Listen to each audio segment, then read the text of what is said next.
Hello and welcome to the Strong, Healthy, Happy podcast. I am your host, Debra, and today, this is episode 7. Can't believe I'm at episode 7. I'm here today to give you a New Year's pep talk. It is just a quick episode ahead of the new year to firstly thank you for taking the time to listen to my podcast. And thank you very much for all your lovely feedback, your positive feedback.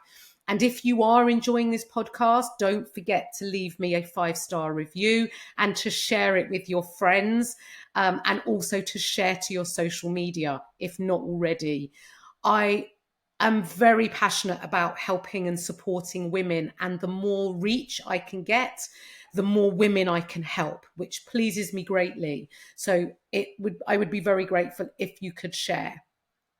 Now, this New Year's pep talk, I've got 5 points that I want to talk to you about today. Number 1, this episode is to give you a pep talk ahead of the new year, because January is usually associated with a new year, new you, and all these amazing resolutions. And I want to remind you that you are already you. You are unique. You are special. You are already you.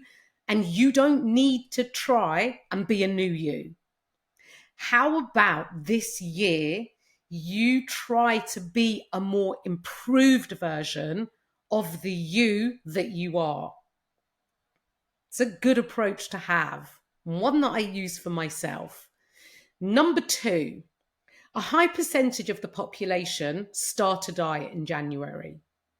Needless to say, most fail. That's another story and that's another episode. But just because a high percentage of the population start a diet in January, you don't have to do what most people do if it doesn't feel right for you. You need to be in the right mindset, and you also need to have thought about and identified your reason why. Because your reasons why you want to reduce body fat or why you want to lose weight, which in my context are one and the same. What are your reasons why? And whatever you answer, ask yourself why again to the answer that you just stated, and do that again. Ask yourself 3 times, what is your reason why that you want to lose weight? Because when things get a little bit difficult, which could potentially happen when you're eating in a deficit, you need to remember your reason why, because it will help you adhere to your diet. So first, identify your reason why.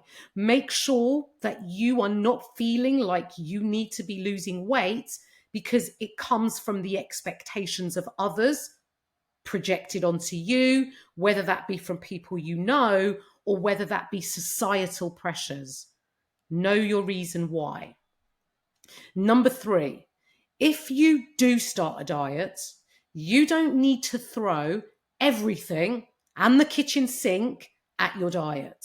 If you go in too hard, too restrictive, the chances are you won't be able to stick to it, and it really won't be an enjoyable experience. Taking care of your health, losing weight, if that's your goal, comes from a positive place, not from a place of punishment. So you don't need to go into this knee-jerk, over-restrictive diet that is probably not going to be realistic for you to stick to long-term or for a period of time. All you need is a small calorie deficit, which basically means that you're going to eat a little less than your body expends. So you're going to put yourself into a small calorie deficit. It is more realistic and much more achievable. You do not need to restrict foods or food groups or cut out certain foods or certain food groups. Number 4, increase your daily movement, aka also known as your steps. So your daily movement can come about not just from walks, but they can come about from moving about in your home, cooking, cleaning. If you've got young kids and you're playing with them and running after them, just your general daily movement, fidgeting, standing, your general daily movement will all contribute to your steps. Now, they're measured as steps. If you have an activity watch and you notice where your steps are, usually as an average, wherever you currently are, just aim to increase them incrementally. Don't go from 3,000 steps a day aiming to be at 10,000. It's a way too big a jump, and you don't want to set yourself up to fail. So if you're currently at 3,000 steps a day, aim to get to 4,000 steps a day. When you get to 4,000 steps a day, aim to get to 5,000 steps a day. Implement a daily walk outside. No matter what the weather is, dress accordingly.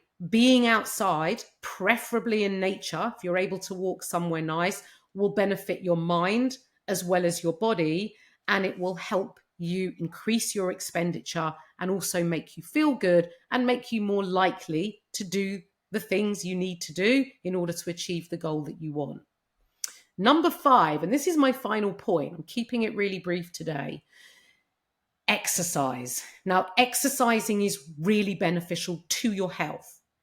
Whatever exercise you decide to do, all movement is good movement. Of course, I will always recommend resistance training for everybody, but especially for women. I coach women.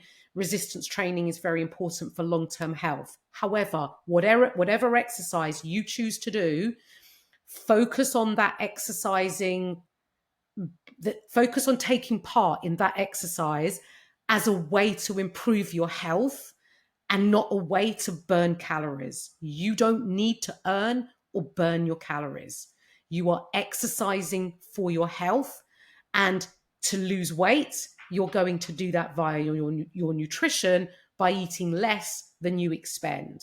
And when it comes to your chosen exercise or various forms of exercise, remember, more isn't always better. You don't need to go in doing 5 sessions a week, especially if you're currently not doing any. Aim to get in a couple of times, whatever your exercise is. Aim to do a couple of exercise sessions a week. Take it from there. And then again, increase incrementally. Do all these things on a consistent basis. Notice how they make you feel and do them even when you don't want to do them. Improving your health and losing weight comes from a place of self-care and not punishment. So approach your new year improved version of you in this way. Always focus on feeling good and doing what makes you feel good. This is my New Year's pep talk. I look forward to seeing you in the new year, where we kick off the first episode in January with my very first guest on the show, who talks about her journey from a lifetime of yo-yo dieting to how she has got to where she is now and has freed herself from yo-yo dieting. So it's a really good listen. She's very listenable. So I do hope you'll join me in January for my new season and the first episode that I kick off with my guest, Emma. Have a great new year. Happy New Year. And I look forward to seeing you on the next episode in 2024.